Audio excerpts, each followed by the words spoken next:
All right, so we're going to be working on a trifold menu, and it's going to be on our color copier. We're going to design it for the color copier.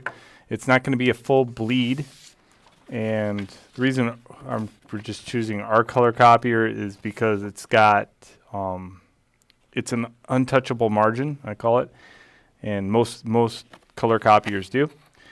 So to get started, we have to understand where that is and then do some math. Okay, so what I have is to find your untouchable margin on your printer, all you do is you take and flood an 8.5 by 11 with a color, okay? And then go ahead and print that out. Make sure it's like a real light color, that way, and I would stick to gray because that way it doesn't waste toner. So in this case, I have this, okay?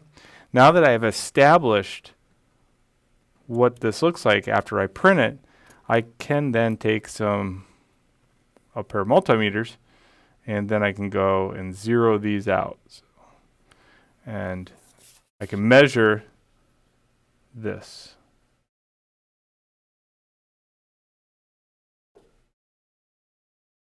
And it's going to be 0.2. And you just kind of do a random thing. So it is a color copier. It's not a digital press. So 0.19. So I chose a different tray. This one I chose tray 3. Tray 3 on our color copier is a lot more stable than the one that this came off of.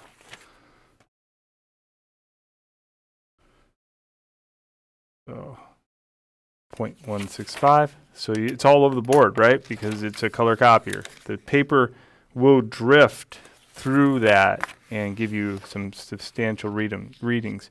So I'm going to pick a number. It's going to be 0.187. Okay, 187. 0.187.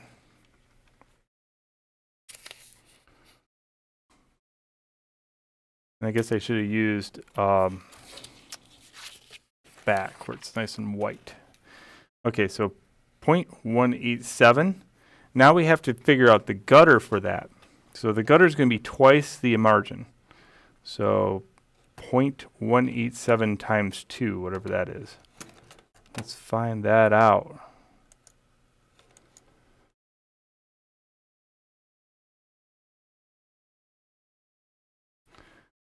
.187 times 2 equals, so the gutter is going to be 0.374.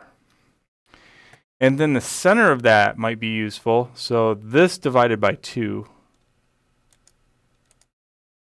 equals 0.187. Okay, so this is the margin, gutter, and the center part is the fold. So there's our math for our trifold. Now, should we design it just for this printer? No, we should definitely not. But it's the printer we have available, and it shows you how to do it. If it's rather design it full bleed, but this is to get students to understand margin, gutter, and fold.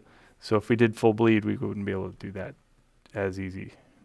Gives you some math. So that's why we're doing it this way. It's not that we do it that way professionally, but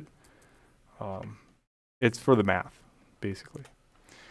All right, so now that we've established that, we can make an InDesign document matching this.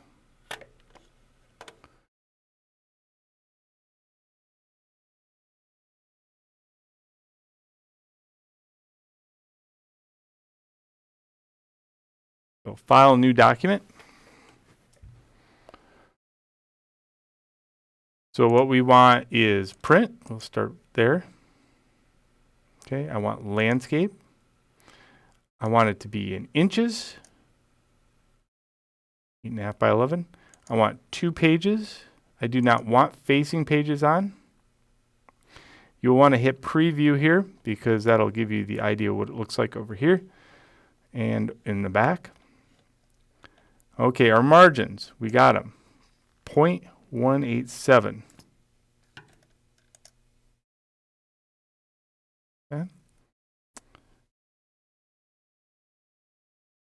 Okay, we want 3 columns, and those column gutters are going to be 0.374.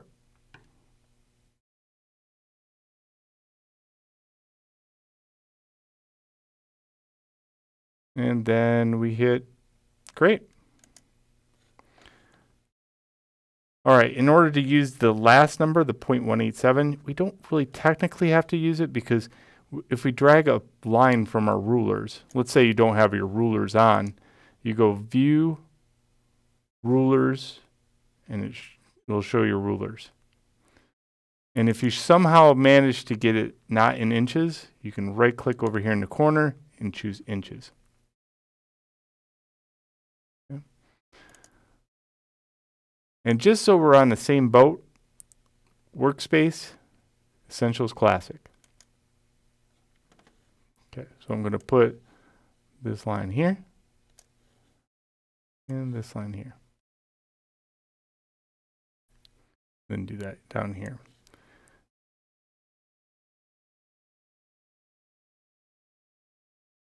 There we go. So now we know where exactly we can put our text box. So now we need text.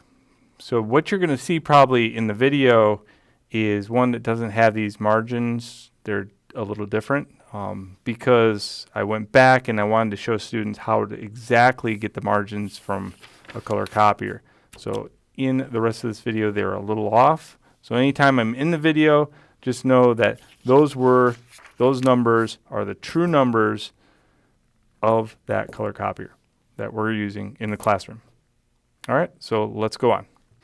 All right, so what I did is I went to a menu, I copied some stuff off of it, a random restaurant, and I pasted it into my text edit just to have something to post back. Okay. Usually if you copy it from the web page and then bring it back in, you're going to also copy all of the styles from the web page. Okay. In order to not do that, okay, you can do the following trick. So there's a program called Text Edit. It's right here. Okay. And I copied it straight from the website into Text Edit. So what I'm going to do is I'm going to go to it and I'm going to say Format, Make Plain Text. Okay. All right, so this will give you all the character returns and all the hard stuff and everything that's wrong with this block of text. If you were to use this in InDesign, it would be a struggle fest. It would. Okay, so this is what we're going to do is first eliminate all the spaces and character returns out of this document. Doing the following. I'll give you one of them. So breadsticks, 9.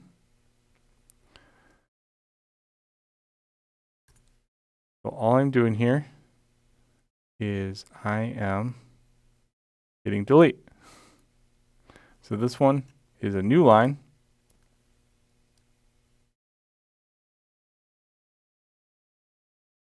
Okay, and repeat. So each one of these lines represents something on the menu.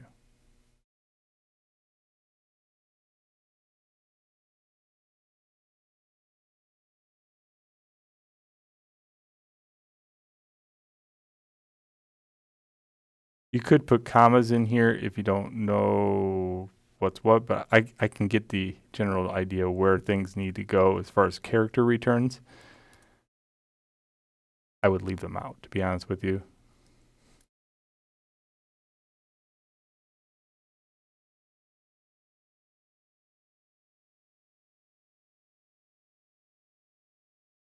Okay, so there we go. We got a block of text and oops. Got this one that goes there. And there we go. So those are a block of text. Another thing I do is just check the ends to see if there's any weird spaces. See, this one has a space. No spaces. Good. All right, now that we have this block of text, I will make a text box. And I'll make this text box, it doesn't matter where you put it, but I need to put or establish this. Now remember, in this area, we're not going to have anywhere way to print in that area, okay? Over here, however, we will have the access to print over here in this area. So you will have to kind of like gauge this. If you want to push the boundaries of this distance right here, you're going to have to print it a couple times to understand where the margins are on that printer that you are using, because they are different on every color copier.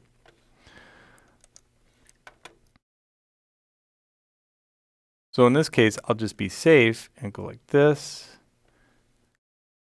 But I generally don't want to go like this. Okay? I'll push the boundaries. Once you see me format text, you too will have to print it out just to gauge where things need to go. But don't go too far. Always make sure that when you're printing these out, print them out and see for yourself where are things moving back and forth. All right, so got our text edit. Let's copy all of this text and we're going to paste it in this box. It's going to be huge, huge. All right, Command A, and let's get it to all one size font first. And let's go to like an Arial to start out with. Arial, and let's go to no smaller than a 9 maybe. Let's go 8. So this little thing right here, this little red box indicates an overset text. So what you do, you drag this down. And now you see it's gone. That means you already got enough room for it to live on this text box. When you set these following things, you must have the entire block highlighted. Okay, so Command A, have the text highlighted. We're going to go to Type, Tabs. All right, so you want this tab right here, the left justified tab. I'll type in 2 IN for a good start, and the leader is going to be a point. And don't hit enter here, just kind of move your cursor to the other side and then keep this tab window open. Okay, let's try it out. So we're going to go to breadsticks and we're going to hit tab. Okay, now you notice it put a tab in here, but it should have went all the way out here. Okay, so let's go Command A, and then we'll move this tab, now that we've had it established, about right there. All right, whenever you're dealing with a menu, some poor design choices are this. Not including the $sign. Not including that. Okay? Then we'll hit enter. That looks nice, right? It's easy to read. So now that should be the first thing that we're going to do for every one of these. So we're going to go in here and just hit, and we could put the $sign in ahead of time this time, 0.00. Okay, we put the cursor in here and hit tab. This time it didn't go all the way to the outside edge. Okay, that's okay. Because you notice pepperoni pinwheels is longer than cheesy breadsticks. In fact, this is the biggest one right here, Parmesan breadsticks. So let's nail that bad boy out. 2.00 tab. Okay. All right. So in order to fix tabs, Command A, and then you move this. And you look for your largest one in here. So in this case, it's going to be Parmesan breadsticks. Oops.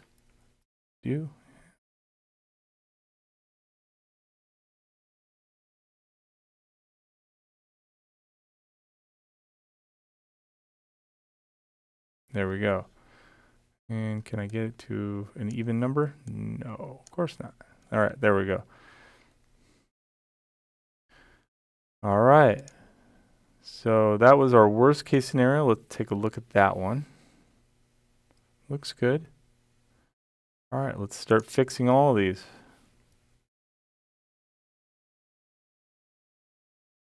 So I'm not changing tabs. I'm just going in, tabbing, and returning.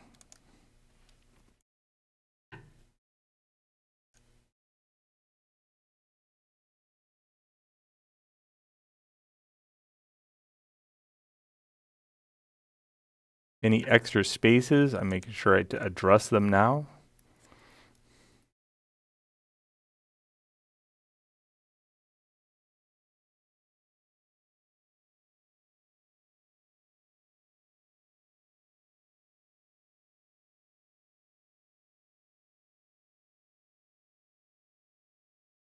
Oh, got a bigger one in there. Oh, no, it fixed it. Okay, sweet. So now, generally what we want to do is remove a couple things. One called hyphenation. It's ugly. See this hyphenation? Pepperoni. So we want to take that off. Parmesan, all of this good stuff. Let's get that out of here. So in order to address that, we go into types and open these two windows, character and also paragraph. Generally what I do is go like this and just put these two together and just kind of keep this open. Right about there. All right, so with it highlighted, we take off hyphenation, get that out of there. Now any hyphenation that occurred, let's say house made ranch, was something that they meant to be put in the menu, but always just double check if those need to be hyphenated or not. All right, let's establish a little bit of a font change here. So let's go and make this one, this right here, a little bit smaller. So take this one first and make it bold. So always choose a font that has like a bold style just to get started. And then let's grab this stuff and make it 1 point less. Now what I would do is print this out and look at it to see if it's readable or not. Because I would rather go like this, I'll undo it, and go 12 on this, or at least 10, yeah. 10 on this, and then keep this one the same. You see? So sometimes it's better to make these bigger and make these smaller.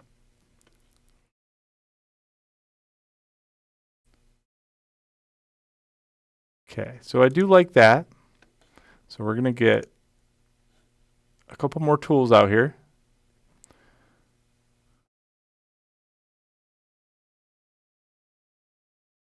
Let's go to Window, Workspace, Typography. This kind of organizes things. See, we got the character palette, we got the character palette. They're over here now. And then we got character styles. So right now I like this. Let's go bold with that one. And I like this. So I like that as a style. So I'm going to highlight it, hit the new button, right click on it, say edit. We'll say type bold. And then we'll highlight this, make a new style, and we'll call this one light. Whatever you name it, doesn't matter. Okay, so now I want to keep with that formatting. So bold, and these are already lights. But I do have the option. Ooh, I see a 50.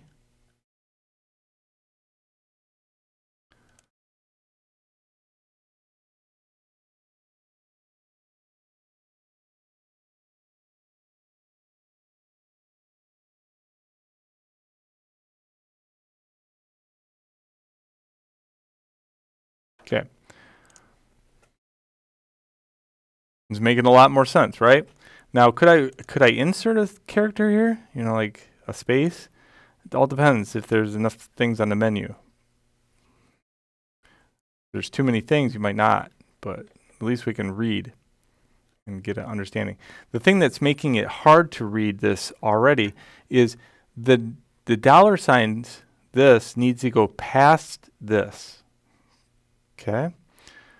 So in order to do that, let's say I need my dollar sign to be right about here.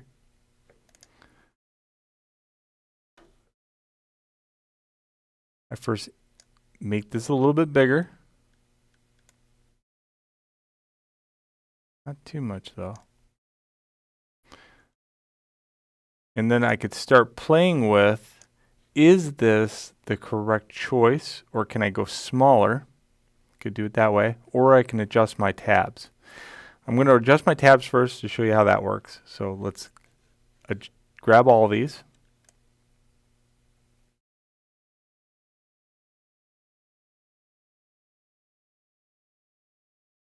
Get it to right to the edge. This is where it's probably going to pop. Yep, right about there. So at least I got it, the worst case scenario right now. Good. It's a little easier to read. Okay. Now we're going to force justify everything on the titles. So to do that,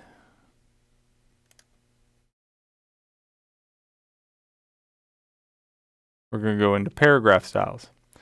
We'll grab only these parts, only the top part, and then I'm going to press this button, align right.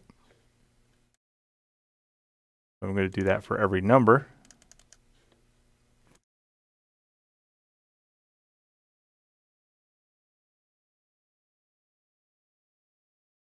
And I could make that a paragraph style, by the way. I could do just what I did in character style, and that way there's a button for it.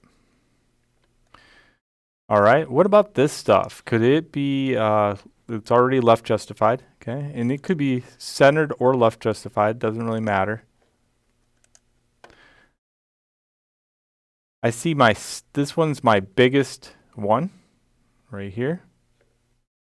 So what is that as far as like, could I go 9? 8? I don't want to go any further down. So I'm going to undo that.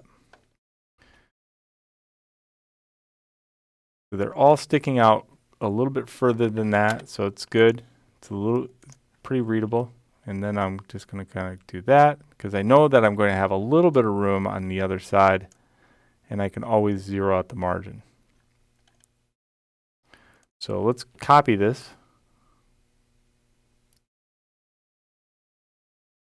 And just paste it up here.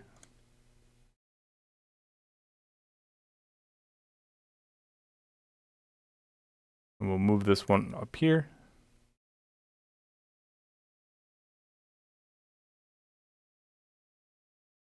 And to show you what that looks like right now, what we're going to do is make an Adobe PDF high quality print.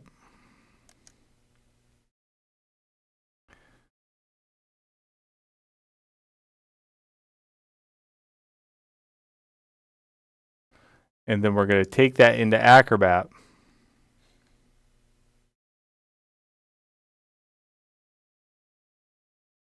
and print it out, double-sided.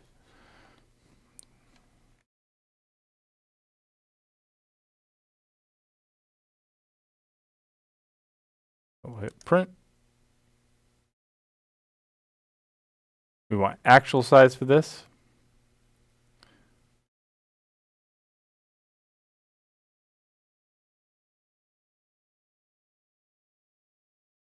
Doesn't matter where you go. I think tray 2 is...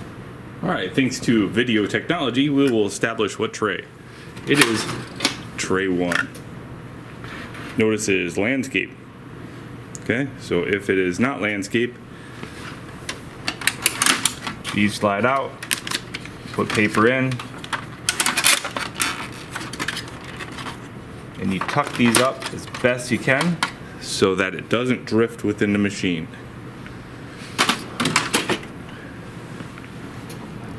Then you hit this button if it's active. That wakes it up. And then just make sure that under paper settings, cassette 1 is set to paper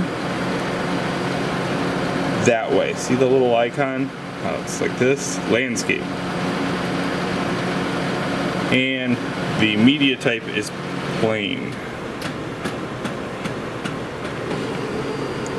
All right. So there you go. I think cassette 2 for that. Two-sided. Print panel. Go to settings.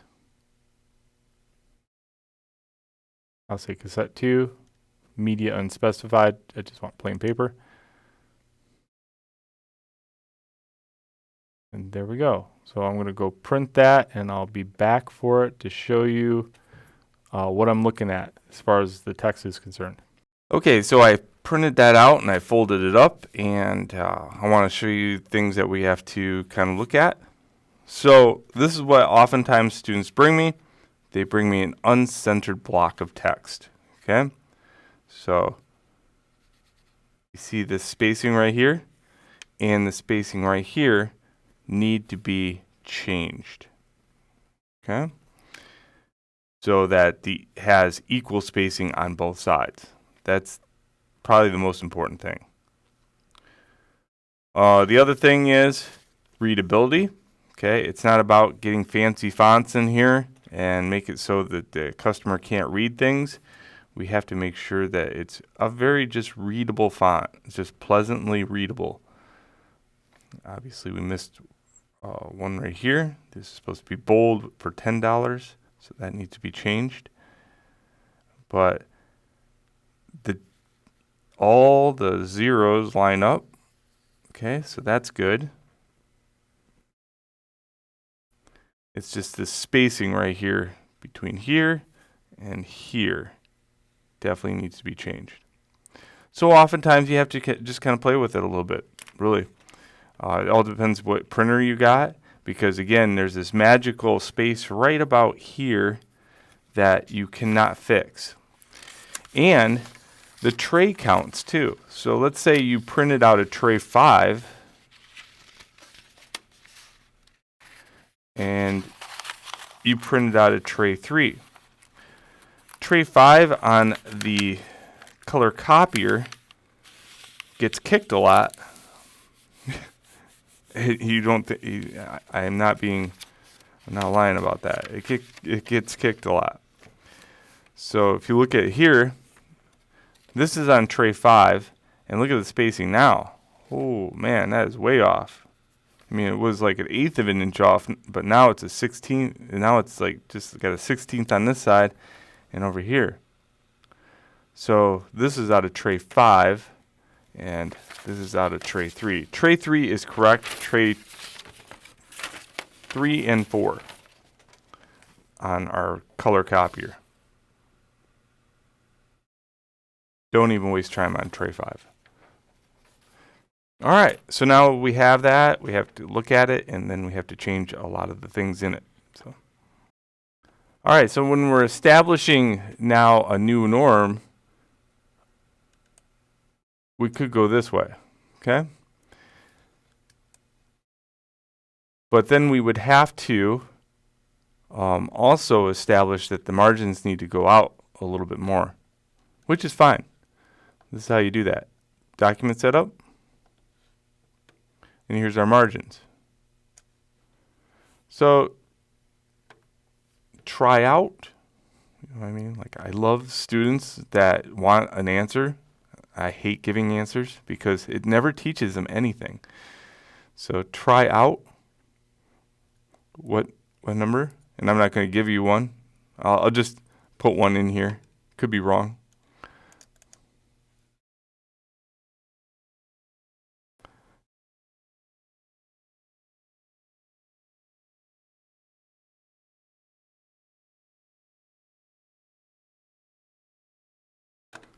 Let's go back in here.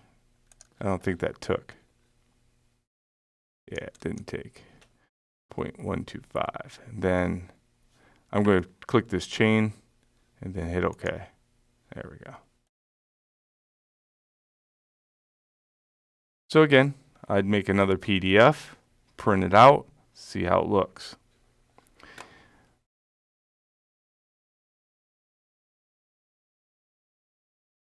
So once you've established a block of text the entire way down, the best thing to do after that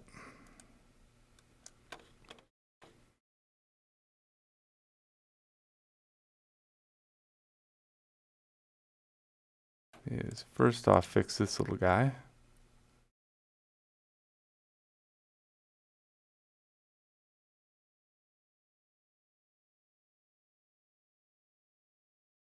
There we go. $10. Don't forget to force justify that.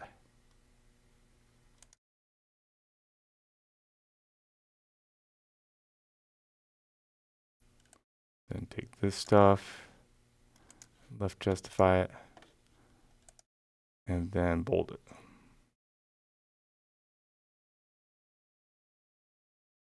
Yeah, that looks better. So honest opinion about this part is you could just do this. I pasted the block of text. Down below, so it's the same block of text. See where it says there's a little red dot? That means overset text.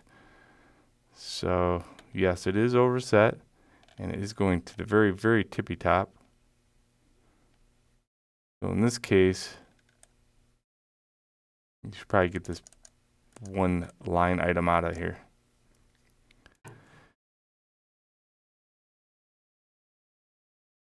There we go. You can also get rid of 4 in the background.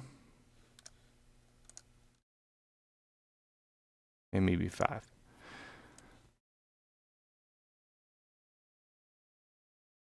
So what I would establish is a uniformed text pattern, meaning that you can just keep going with the same one. Just copy paste that thing. Copy paste it.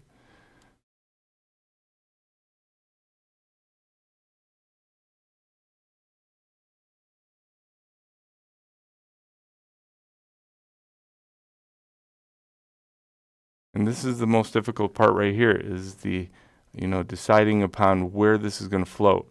So we know this is where it's going to, we know 100% that this is going to be where it folds. Okay?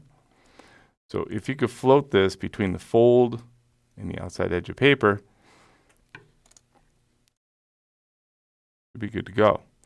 But get the text lined up first before you go establishing photos and everything else. And here's a little tip. Let's say I got one page done. I can go up here to Pages, and I can take and delete this page just by clicking and dragging it into the trash, and taking this one and go to drag it to the copy. Okay. Now we've established 2 pages of aligned text. We can change the text later, but at least we know if it's lined up within the columns. So make yourself a PDF. And I would also change just something on this side because you won't know what the front is and what the back is. Okay, so let's establish just like a little piece of text right here at the bottom that says front. Okay.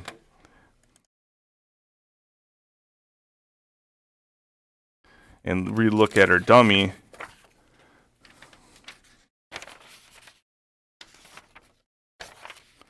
So our cover, we'll say this is our cover.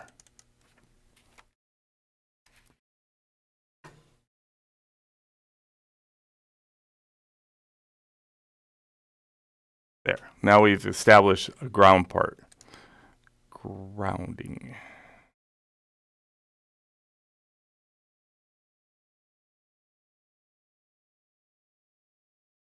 All right, so save that out, print it out. But other than that, I'm only going to show you how to like import some images in by placing them, and maybe some vector stuff for a logo. Okay, but real simple stuff. Not going to give you the answers. Okay, all right. So let's move on.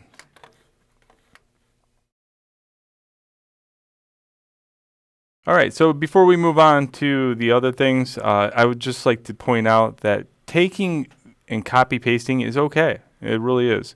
So let's say you had a digital menu and it needs to be turned into a traditional menu. Okay. Copy paste all into TextEdit. Just like I showed you at the very beginning of this video. Do not try to make individual text boxes. That's a big no-no. So one big giant text box, this one text box, and you know, at most you would have a few broken up to import images to, and headers. So if you went to go do something like a header or something that would say, for example, pizzas, okay. Obviously, pizzas would be a greater font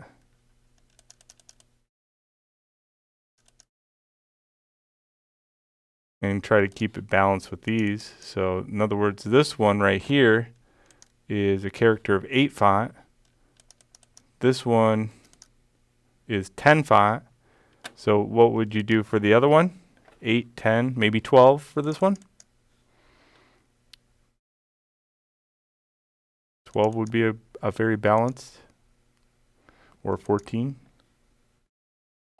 and probably bold.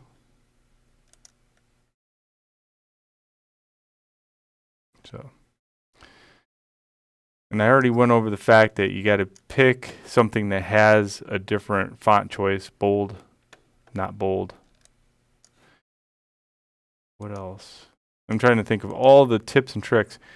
Here, right here, for example, see how you can choose fonts and they have these little numbers over there? That means I have the ability to choose a great many. Notice this one has 12 of them, as light, book, Roman, all kinds of crazy, right?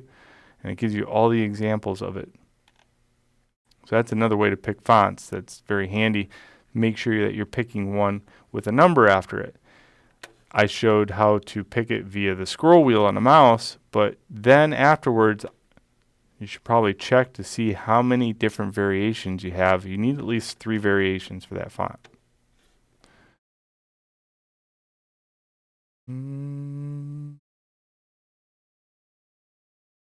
All right, I think that's it. So now let's move on to the next part. All right, so we're going to look at images in InDesign. What I like to do is point out that we need high quality images. Obviously, we're not selling pizza here. We're not really redesigning a menu for any kind of restaurant for profit or concerns. This is strictly for educational purposes only. So other than that, if we are to look at these images right here and click on any one of them, they got this number in the corner. See them? 2048 by 1536. If you go to images, then you go to tools, and then you go to size, you get this. We can go to large. So large will pull from that greater resolution like that.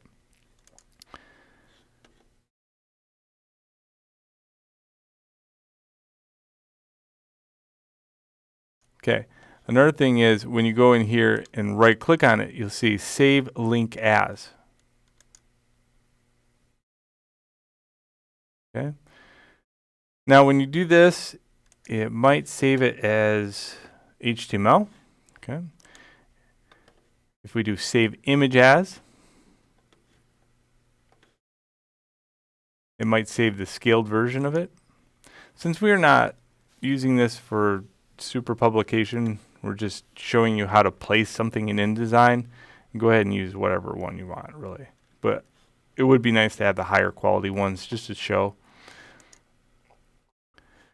So when you go to use something like that, you can keep it in here, but just know that we're going to have to package it in order for that to work. So let's place it from the downloads. Okay, it's only going to be probably about this size. So this is what you do. You make sure that you get it really super small.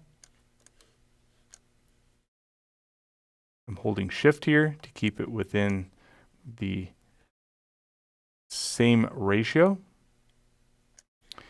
And then what I'm going to do is close out all of this stuff and go back to Window, Workspace, Essentials Classic.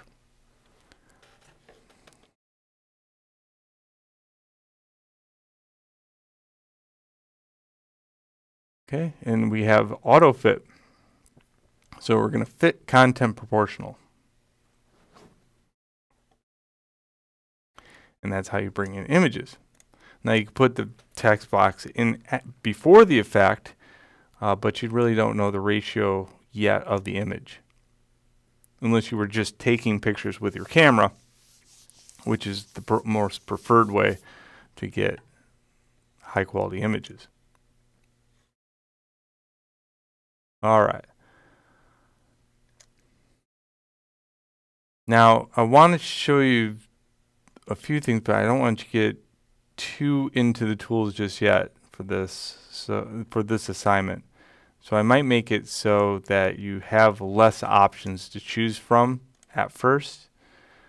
For example, if I needed a text box that was a little bit smaller, just to start out with, it might be better just to go like this.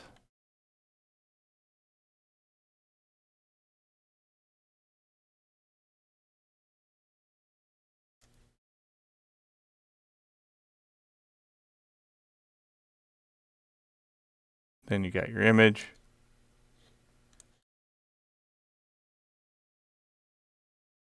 Then you got more text box.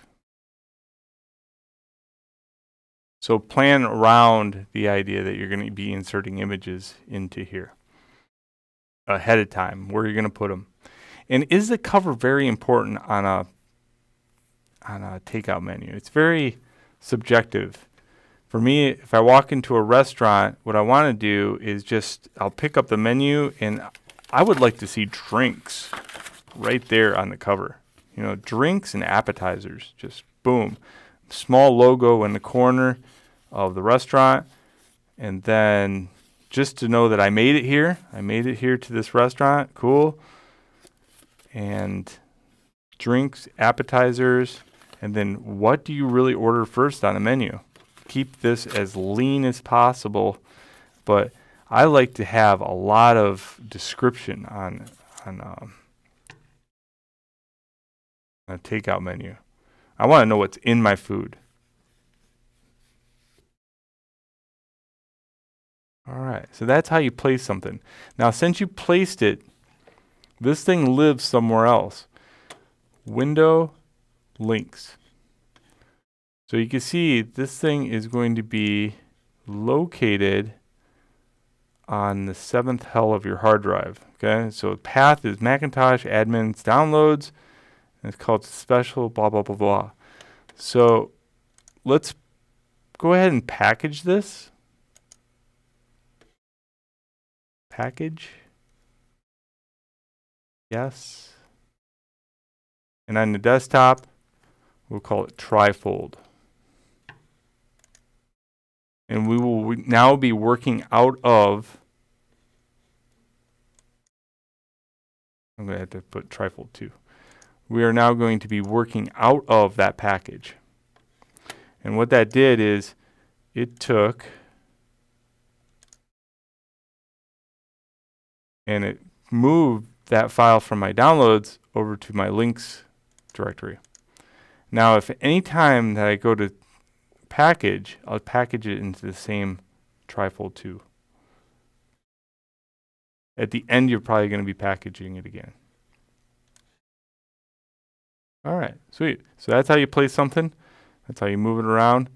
That's how you fit content proportional. And let's go on to the vector logo thing.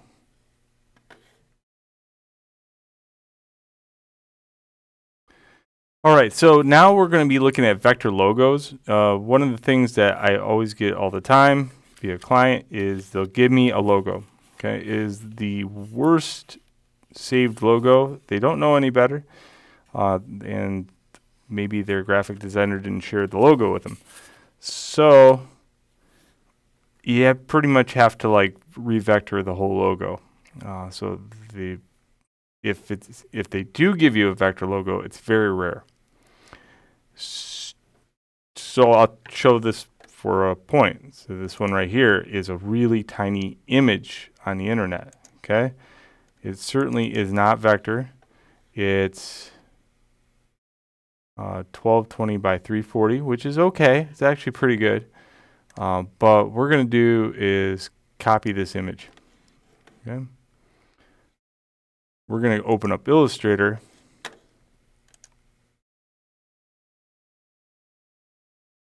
And I chose this logo because it's pretty easy, pretty plain, pretty easy to do for a new student.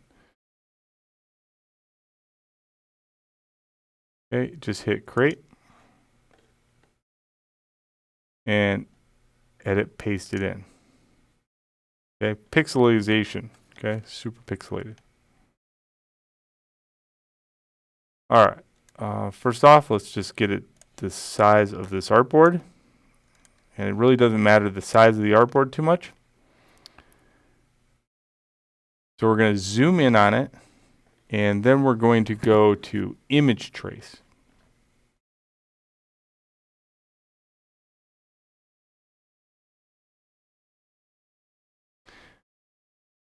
We also kind of want this orange. So let's go stealing the orange first.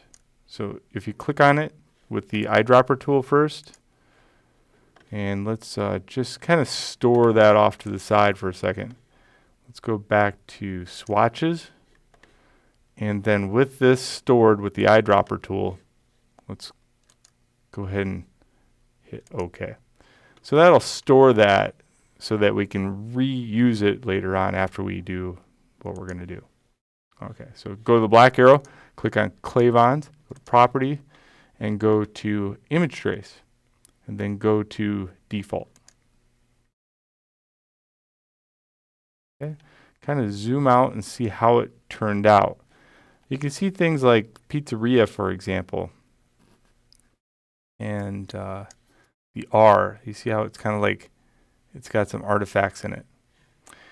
All right, so go to the image trace menu and then go to paths. Let's turn up paths. Better. Let's go up to corners, turn those up, and not as good. No, Let's kind of bump up noise. Look at the E, it's almost perfect, and the R suffered. So, and here's the rub of vectorization via pixelated artwork. You have a balance.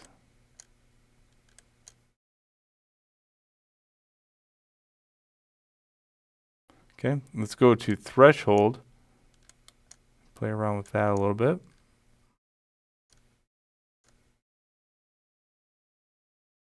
That's not too bad. Actually, I think it's supposed to be cornered like that.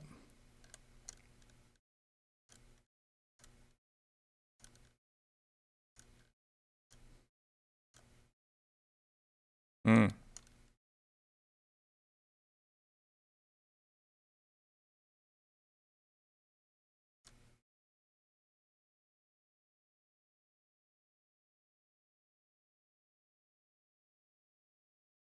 All except that. So we might have to go manually repairing a few things. This one, the R turned out really good. The E kind of suffered. I would rather fix an E than an R. Okay, Z's. The P turned out okay. So what you're looking for is, what do I really have to fix? Now, if you look at the clavons, however, that one suffered huge with this setting.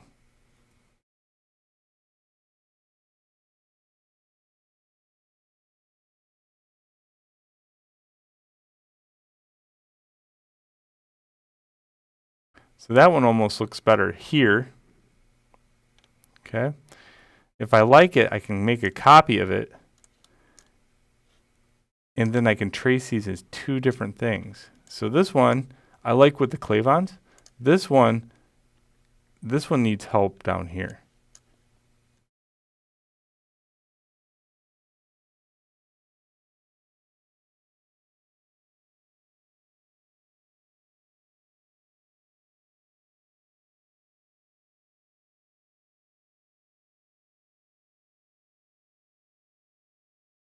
And all I'm looking for is a good start.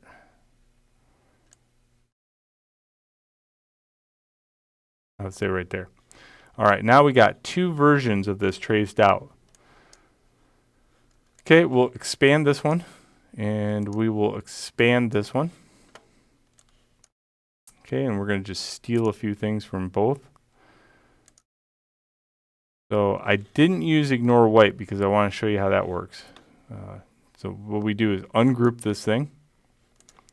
So we got groups, ungroup, and keep ungrouping it until it allows you to delete certain elements. So because ignore white was left off, I have to do that extra step. I usually just kind of drift it off to the side, ungroup, ungroup.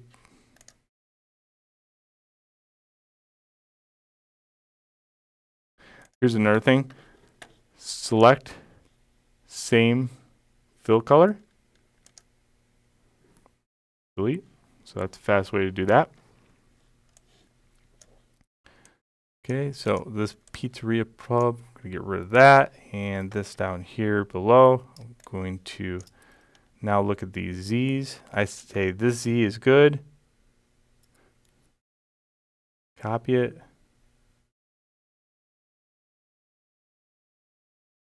Delete the one back of it.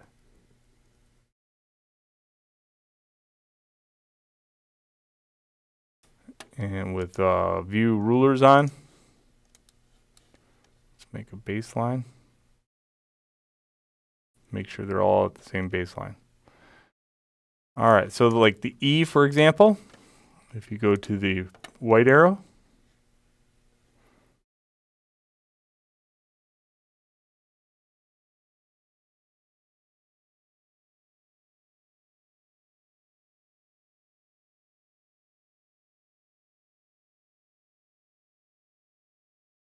just kind of move these points around.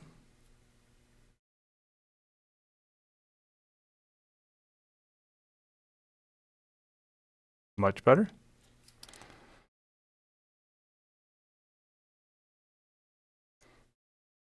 The R, I'll give you an example of this one. I can add a point right here. And then I can use the white arrow. Move that point. And I can also go over here to harden that point. So it gives that same theme. See how that it's kind of got this theme of blockiness? And then right here we got a curve that just doesn't look good, so we can kind of clean that up.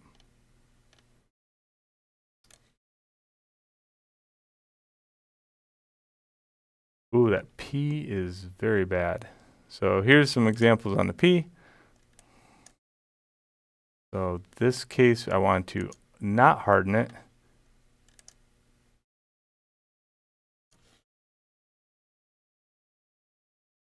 Sort of straighten it out.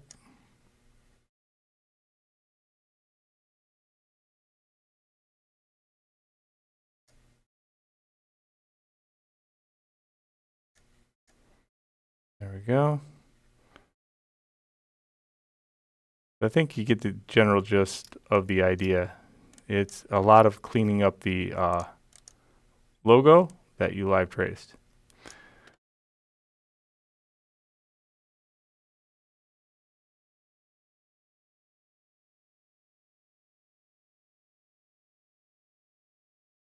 And you would make that like this. But I don't want to give you all of them because I want you guys to explore. And that's what you would do to get a newly vectorized logo, is to first live tracing and then thing. It would be better to have the original, that's for sure. And it would also be better, I showed you the worst case scenario because this downloaded as a very low resolution. It would also be better to have like a higher resolution and image trace it from that. But that'll give you a good start. When you are done, you are to bring that in as an AI file. So let's say I get it all done. Get it back onto this. Get rid of this.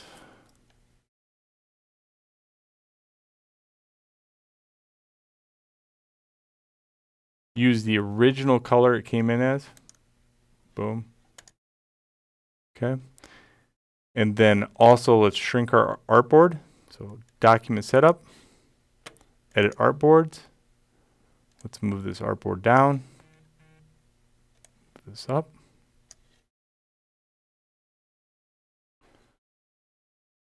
So it should have a transparency.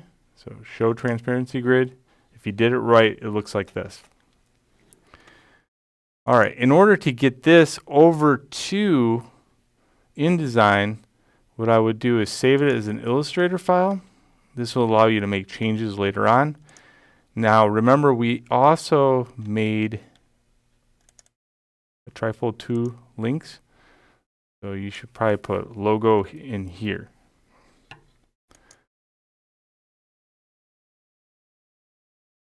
If you were to share this with the client, they wouldn't have Illustrator. So here's what you do there. Be the better graphic designer and say, I want the SVG, okay? And that's what you would share with your client so that they can promote themselves better. When you go to InDesign, we go File, Place.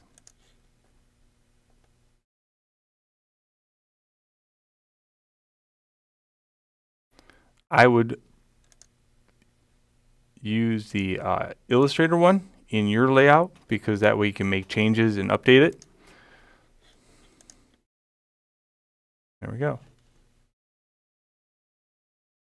So you won't know the true power of that until you print it, because it's only going to give you a representation. It looks pretty good, right?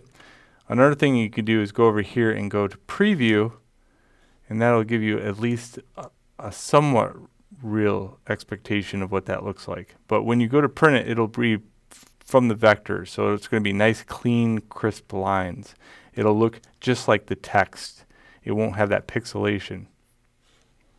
If you were to just, and I see this all the time. Here, let me give you an example of it. This is the wrong way to do it.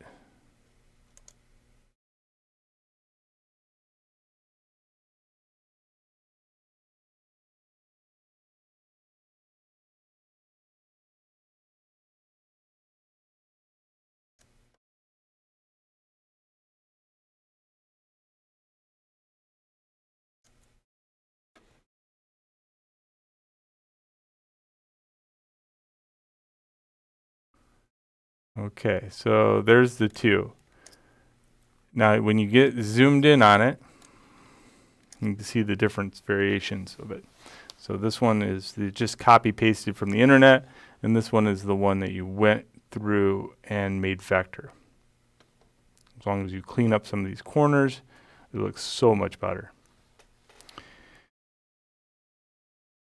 All right, so that's the vector logo portion of the assignment that you must establish is one vector logo, one image, and then all the contents of the menu from the digital variation. And then get that folded up and shown to me so that we can make changes right away. And don't go all the way to printing a mass quantity of them yet, because I want to have established what you're doing wrong as you're working. So make sure you're showing me these menus as you're making them. Print a variation of it, bring it to me, I'll mark it up, show you what you're missing. All right, cool. So I hope you enjoyed the how to format text in InDesign, how to bring in images into InDesign, and how to bring in vector logos into image or InDesign. And I hope you had a good one.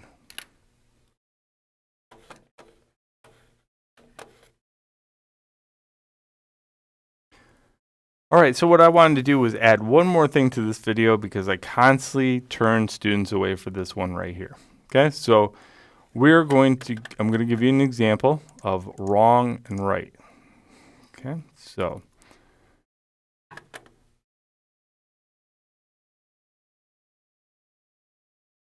I'm going to type in wrong here.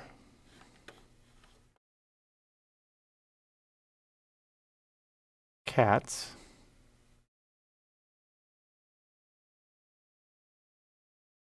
Sure, we'll do that too. I see this a lot.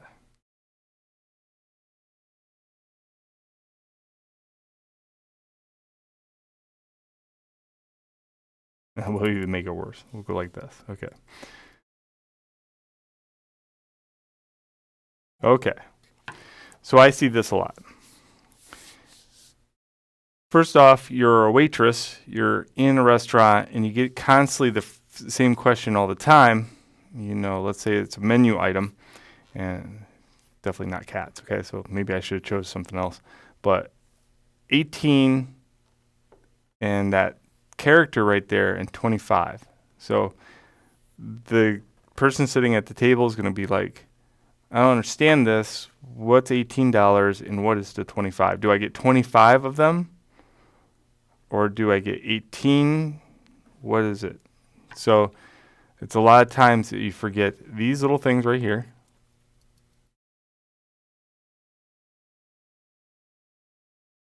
Okay, now let's look at it. Is it still confusing? Yes, it is. It's absolutely wrong. So cats, $18 and $25. So which do I get? A white cat for $18? Do I get a black cat for $25? What do I get? What does this mean?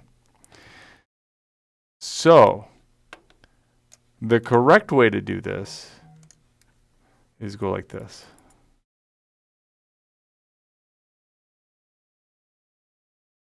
Okay, and then take and write justify it. Okay, why didn't that go? I don't know. Find out though.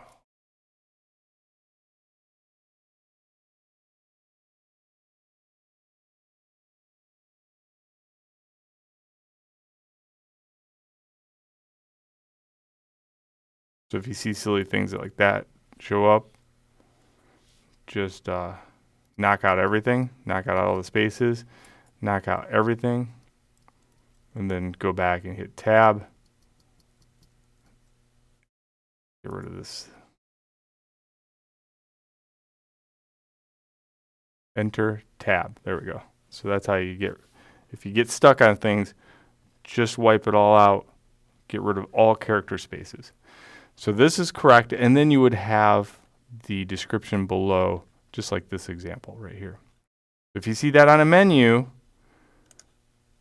wouldn't it be better if you specified medium cats and large cats?